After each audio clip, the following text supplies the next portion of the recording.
नमस्कार दोस्तों, स्वागत है आपका आपके अपने यूट्यूब चैनल मन अप स्टोरीज में। दोस्तों, ये कहानी है बिन ब्याह बाप और इसके 10 पार्ट अपलोड हो चुके हैं। ये 11वां पार्ट है। दोस्तों, इससे पहले के पार्ट पढ़ने के लिए नीचे डिस्क्रिप्शन बॉक्स में प्लेलिस्ट का लिंक दिया हुआ है, वहाँ जाकर के आप पूरे पार्ट्स पढ़ लीजिएगा, उसके बाद ये कहानी पढ़िएगा। तो चलिए इस पार्ट को हम शुरू करते हैं। डॉक्टर साहब दयानंद जी के बीच में ही टोकते हुए, दयानंद जी, आपकी सबसे बड़ी खासियत है कि आप सबको महान बना देते हैं सिवाय अपने। हंसते हुए, आपको अपनी खूबी का भान ही नहीं है। आपकी यही सहृदयता हम सबको आपके मोह पास में बांध देती है। आप सबका ख्याल रखते हैं, सबकी निस्वार्थ भाव से सेवा करते हैं। हमारी शिल्पा किस्मत वाली है कि उसे आप जैसे पिता मिले। आपके संस्कार उसमें साफ साफ दिखाई देते हैं। मैं और उसकी नानी बहुत नाराज़ रहते थे भगवान से कि क्यों हमारे बच्चों को हमसे छीन लिया, लेकिन अब समझ में आता है कि उनकी रज्जा क्या थी। हमें अपने बच्चों को खोने का बहुत गम है और जब तक जिएंगे दुख रहेगा ही, लेकिन इसी बहाने आपसे परिचय हुआ। हमारी शिल्पा हमें मिली, वह साथ ही मिला इतना बड़ा सुंदर प्यारा सा परिवार। हम तो अपने ही गम में डूबे रहे। एक आप हैं, कितना महान कार्य कर रहे हैं इन अनाथों के पिता बनकर। उस पर भी न कोई गुरूर न घमंड। दयानंद जी, डॉक्टर साहब, गुरूर और घमंड तो तब होगा ना जब मैं खुद के बल पर यह सब करता। जमीन जायदाद बाप दादा की, सहयोग आप सभी का, मैं तो बस निमित्त मात्र हूँ, बाकी सब भगवान की इच्छा है। शिल्पा, बस कीजिए अब आप सब, हम बच्चों को भी थोड़ा ध्यान रखिए। सुबह नाश्ते के बाद आप सबका भावनाओं का वेग तो बाढ़ ही ला दिया। चलिए खाना खाते हैं, सबकी तारीफें हो रही हैं। एक मेरी चंपा माँ के अलावा जो जिंदगी भर इस गृहस्थ की धुरी रही। दयानंद जी, नहीं बिटिया, चंपा काकी तो बुनियाद है इस घर की। शिल्पा बीच में ही अपने पापा को टोकते हुए, हाँ हाँ, और बुनियाद तो बेचारी कहीं दिखाई ही नहीं देती, तभी तो 4 बार खाना गर्म कर चुकी है। लेकिन आप सबको क्या, अब चलिए और खाना खाइए ताकि वो बुनियाद का पत्थर भी थोड़ा सुस्ता सके। हम हंसते हुए खाना खाने सब हंसते हुए खाना खाने चल देते हैं। इतने में ही डाकिया एक पत्र दयानंद जी के नाम का शिल्पा के हाथ में थमा कर चला जाता है। खाना खाने के बाद दयानंद जी ने शिल्पा को पत्र के बारे में पूछा कि किसका है और पढ़कर सुनाने को कहा। दयानंद जी, शिल्पा किसका पत्र है बेटा, जरा पढ़कर सुनाना। शिल्पा जी, पापा, यह पत्र मेरी दोस्त सौम्या के नाना जी का है। सभी आश्चर्यचकित हो शिल्पा को देखने लगे। शिल्पा, आप सब मुझे ऐसे क्यों देख रहे हैं। संजू, शिल्पा से पत्र लेकर खुद ही जोर जोर से पढ़ने लगी। सौम्या के नाना जी ने दयानंद जी को बहुत ही भावुक पत्र लिखकर भेजा था। उन्होंने शिल्पा और सौम्या का ख्याल रखने के लिए धन्यवाद और शिल्पा की इतनी अच्छी परवरिश और संस्कारों के लिए हार्दिक आभार व्यक्त किया था। उन्होंने दयानंद जी से मिलने की इजाज़त मांगी थी। यह सुनकर सभी बहुत खुश हुए कि शिल्पा पढ़ाई के साथ साथ एक अच्छी, दयालु, सहयोगी इंसान भी है। शिल्पा के नाना नानी ने शिल्पा और दयानंद जी को गले से लगा लिया। उसकी आंखों में अविरल अश्रुधारा बह रही थी। वे कहने लगे, शिल्पा देखने में ही नहीं अपितु गुणों में भी बिल्कुल अपनी मम्मी पर गई है। उसकी माँ भी बहुत दयालु थी। शिल्पा बहुत अच्छी डॉक्टर बनेगी देखना, और हम सबका नाम रोशन करेगी। नानी ने शिल्पा को गले से लगा लिया। संजू बोली, वाह वाह नानू, क्या बात है। आपको जब से शिल्पा मिली है मुझे तो किनारे ही कर दिया है आपने। बस शिल्पा का ही गुणगान हो रहा है सब जगह। वैसे भी शिल्पा की बच्ची के पास तो इतना बड़ा परिवार है। मेरे पास तो केवल एक नाना नानी थे, परंतु अब लगता है कि वो भी इसी के हो गए। सब खिलखिलाकर हंस पड़े। नाना जी ने शिल्पा से कहा कि बहुत अच्छा, आप मुझे सौम्या के नाना जी के नंबर दे दो, मैं उन्हें यही बुला लेता हूँ, हम भी उनसे मिल लेंगे। दयानंद जी, हाँ हाँ क्यों नहीं, आप भी रहेंगे तो और भी अच्छा है। नाना जी ने शिल्पा से नंबर लेकर सौम्या के नाना जी को फ़ोन लगाया और उनकी दयानंद जी से भी बात हुई। दयानंद जी ने उन्हें अपने घर आमंत्रित किया। 1 हफ्ते बाद सौम्या के नाना नानी और पापा सौम्या को लेकर उनके घर पहुंच गए। वे सब दयानंद जी से और उनके परिवार से मिलकर बहुत खुश हुए। उन्होंने दयानंद जी को अनेकों धन्यवाद दिए कि आज शिल्पा की वजह से सौम्या ठीक हो गई है। जब सौम्या के पापा को पता चला कि शिल्पा के नाना जी गाँव में इतना बड़ा अस्पताल बना रहे हैं तो उन्होंने भी अपनी ओर से बहुत सहयोग किया और कभी भी ज़रूरत पड़ने पर हमेशा मदद करने का वादा भी किया। शिल्पा ने सौम्या और संजू को अपना पूरा गांव घुमाया। इस बार तो वे सब बहुत खुश थी कि उन्हें छुट्टियों भी साथ साथ बिताने का मौका मिल रहा था। सौम्या का परिवार तो बहुत ही कृतज्ञता व्यक्त कर रहा था।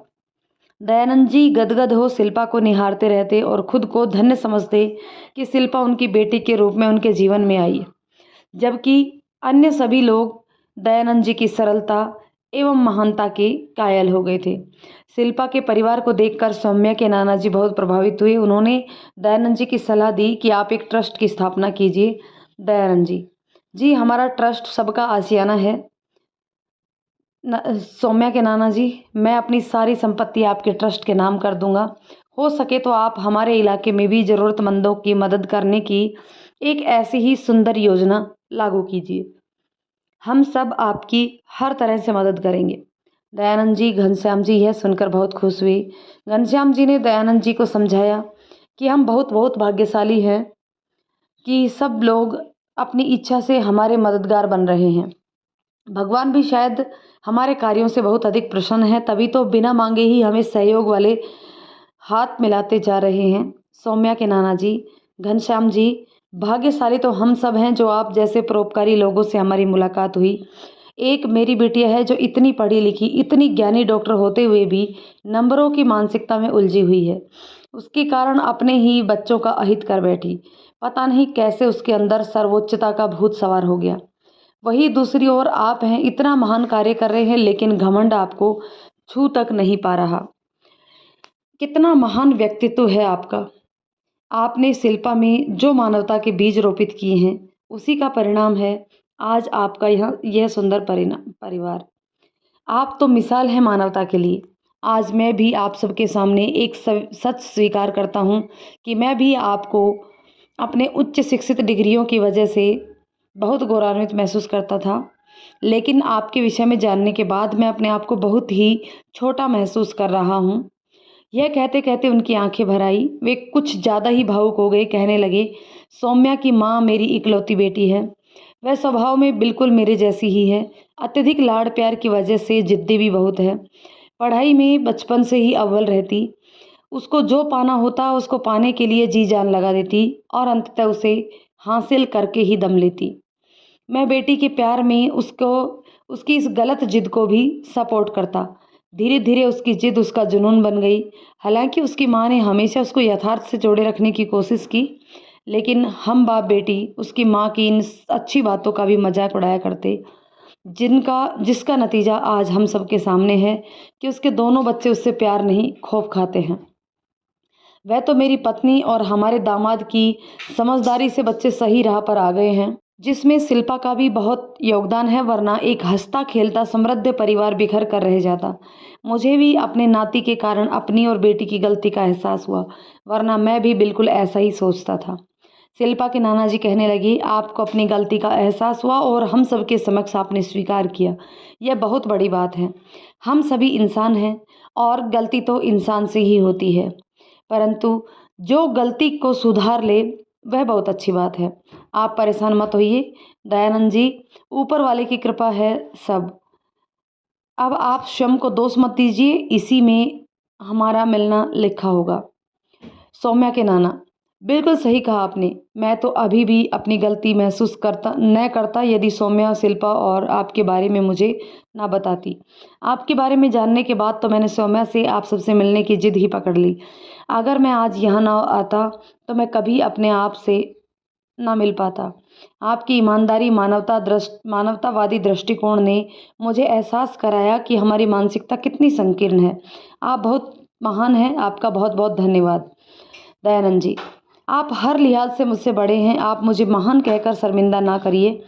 उल्टा मैं बड़ा भाग्यशाली हूँ कि आप जैसे ज्ञानी लोगों का सानिध्य मुझे प्राप्त हुआ। सभी लोग आपस में ऐसे ही घुल मिल गए मानो एक दूसरे को वर्षों से जानते हों। सौम्या के नाना जी, दयानंद जी, इंसान कर्म से श्रेष्ठ होता है, ना कि केवल ऊंची डिग्रियों से। आप जो काम कर रहे हैं उससे महान कार्य क्या हो सकता है। हम तो सब कुछ होते हुए भी मैं तक ही सीमित रह गई। वे सब लोग बातें कर ही रहे थे कि फ़ोन की घंटी घनघना उठी। उधर से सौम्या के पापा थे। दयानंद जी ने फ़ोन सौम्या के नाना जी को पकड़ा दिया। सौम्या की माँ 2 महीने के लिए कैंसर पर शोध के लिए कैलिफोर्निया गई थी। उसका भाई वापस इंडिया आ गया था।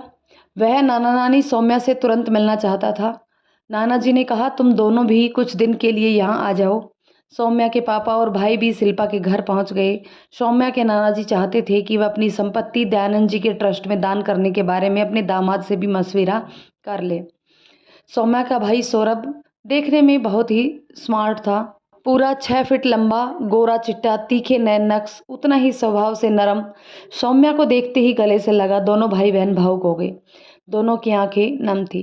सभी से मुलाकात कर सौरभ शिल्पा से मुखातिब हुआ। उसने उसे सौम्या को सपोर्ट करने के लिए बहुत बहुत धन्यवाद दिया। शिल्पा की और उसकी पहले भी 1-2 बार सौम्या के संबंध में बातें हुई थी, लेकिन ज़्यादा नहीं। सौरभ को देखकर शिल्पा के मन में जैसे घंटियां सी बजने लगी। वही हाल सौरभ का भी था। दोनों की उम्र का तकाजा कह लीजिए कि कुछ बेचैनी ने दोनों के ही दिलों पर दस्तक दे दी थी, लेकिन दोनों ही किसी पर भी यह भाव उजागर नहीं करना चाहते थे। सौम्या के पापा और नाना जी ने जल्दी ही नाना जी की संपत्ति ट्रस्ट के नाम करने के लिए पेपर वर्क करने के लिए अपने वकील से वार्ता कर ली, ताकि सौम्या के मम्मी के वापस इंडिया लौटने पर जल्द से जल्द वो अपनी संपत्ति ट्रस्ट को सौंप सके। सौम्या शिल्पा से बात करने का बहाना ढूंढने लगी। जितने दिनों में वह शिल्पा के घर रहा, उसके आसपास ही रहना चाहता। शिल्पा को भी उसका साथ अच्छा लगता। शिल्पा, सौम्या, संजू की छुट्टियां समाप्त हो गई। सौरभ को ही उन्हें कॉलेज छोड़कर आने की जिम्मेदारी दी गई। सौम्या के नाना नानी एवं पापा भी घर लौट गए। उन तीनों को हॉस्टल छोड़ते समय सौरभ को लगा जैसे उसकी कोई चीज़ उससे छूट रही हो। वापस लौटते समय सौम्या अपने भाई से गले लग गई।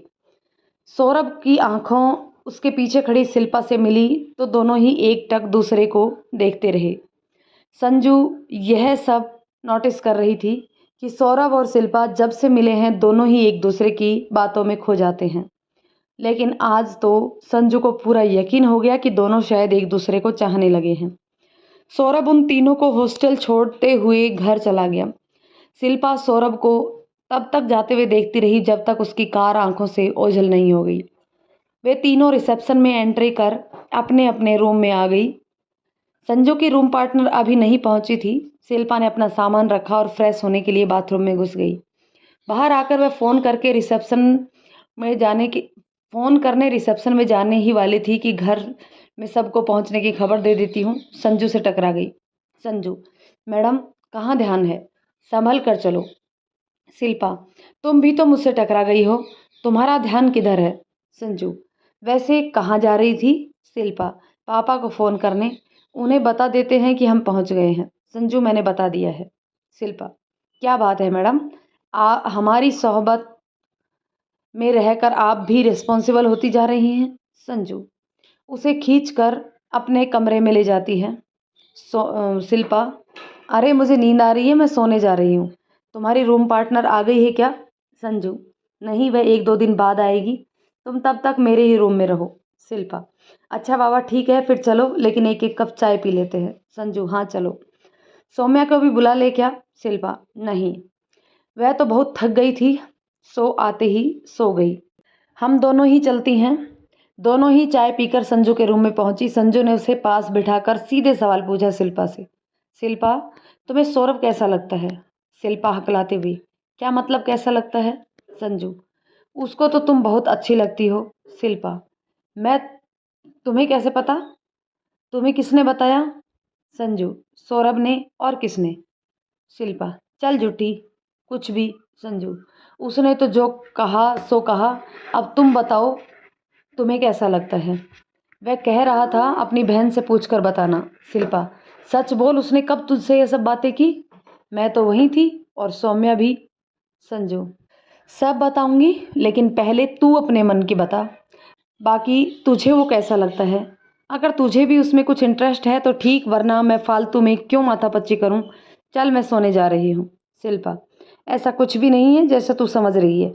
वैसे और क्या कह रहा था वो मेरे बारे में?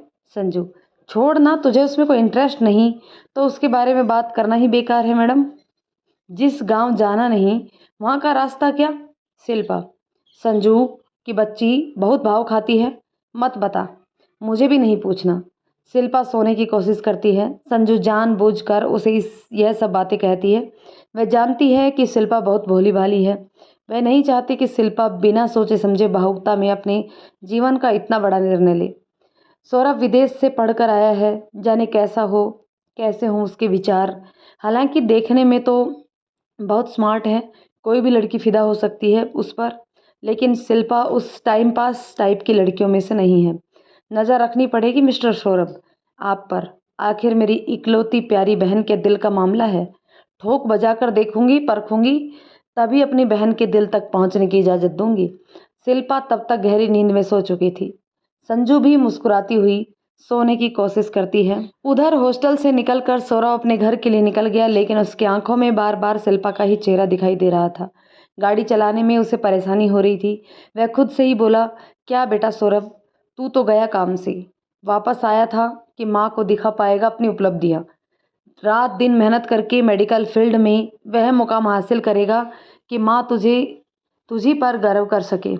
लेकिन तू तो खुद ही अपना सुकून छोड़ आया है दिल्ली के लेडी होर्डिंग के हॉस्टल में। अब क्या सफलता के खाक झंडे गाड़ेगा? माँ सौम्या के कारण पहले ही शिल्पा से चिड़ी बैठी है। बहू बनाने के लिए तो कभी राजी नहीं होगी शिल्पा को। वाह रे मेरे मन, मचला भी तो कहाँ। क्या नानू मेरी कुछ मदद कर पाएंगे? हाँ शायद, क्योंकि नानू और पापा तो शिल्पा को बहुत पसंद करते हैं। किंतु माँ, बड़ा असंभव टास्क है यार, क्या करूँ, दिमाग का दही हो गया है। सौरभ, चल कोई अच्छा सा गाना ही सुन लेता हूँ, वरना कहीं पक्का गाड़ी टकरा जाएगी। गाना चलता है। चला जाता हूँ किसी की धुन में धड़कते दिल के नज़ारे लिए। नाना जी के हॉस्पिटल का काम बहुत ज़ोरों से चल रहा था। गांव वाले भी बढ़ चढ़कर मदद कर ही रहे थे। शिल्पा के पापा और घनश्याम जी ने सारी बागडोर अपने हाथ में ले ली। पूरे इलाके में हॉस्पिटल बनाने की खुशी में सब लोग अपना अपना योगदान दे रहे थे। शिल्पा और संजू का भी आखिरी साल चल रहा था। वे दोनों भी अपनी पढ़ाई में जुटी हुई थी। सौम्या भी अपना बहुत अच्छे से ध्यान रख रही थी, पढ़ाई में भी बहुत अच्छा कर रही थी। सौरभ भी 15-20 दिनों में सौम्या को देखने आ जाता और इसी बहाने शिल्पा से भी मिलना हो जाता। शिल्पा और सौरभ दोनों ही के मन में एक दूसरे के लिए प्यार के अंकुर फूट रहे थे, लेकिन एक दूसरे से बोलने में कतरा रहे थे। संजू और सौम्या दोनों ही उन दोनों के मन की बात थोड़ा थोड़ा जानने लगी थी। दोस्तों, इस पार्ट को यहीं पे ख़त्म करते हैं। मिलते हैं एक नेक्स्ट पार्ट में, जानते हैं क्या शिल्पा और सौरभ की प्रेम कहानी आगे बढ़ पाएगी या नहीं। क्या सौरभ की माँ शिल्पा को एक्सेप्ट कर पाएंगी कि नहीं। तो दोस्तों, तब तक के लिए कमेंट करके ज़रूर बताइएगा कि कहानी आपको कैसी लगी। यदि कहानी पसंद आई तो लाइक शेयर करें। चैनल पर नए हैं तो प्लीज़ चैनल को सब्सक्राइब जरूर कर लें। धन्यवाद दोस्तों।